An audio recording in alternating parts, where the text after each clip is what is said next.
وادی نیلم آزاد کشمیر، نہ fire brigade نہ دیگر آلات، عمارت جل گئی۔ آزاد کشمیر کی حکومتوں کی عدم دلچسپی کے باعث آج ایک افسوسناک واقعہ رونما ہو گیا۔ وسیم کشمیری کی رپورٹ کے مطابق سیاحتی لحاظ سے آزاد کشمیر کے معروف شہر وادی نیلم تحصیل ہیڈ کوارٹر اسپتال کیل میں آتش زدگی، عمارت کا بڑا حصہ جل کر خاکستر ہو گیا۔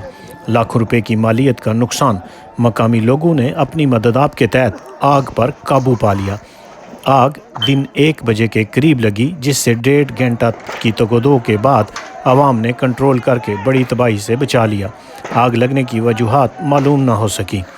آگ سے اسپتال کا بڑا حصہ جل کر خاکستر ہو گیا۔ علاقہ میں فائر بریگیڈ کی سہولت دستیاب نہ ہونے کی وجہ سے آگ پر فوری کنٹرول ممکن نہ ہو سکا۔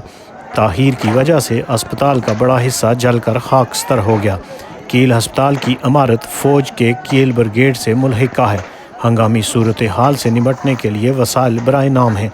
آگ پر قابو مقامی افراد نے اپنی مدد آپ کے تحت پایا۔ کسی بھی ادارے کی جانب سے کوئی مدد فراہم نہ کی گئی۔ وسیم کشمیری، KFT نیوز، نیلم، آزاد کشمیر۔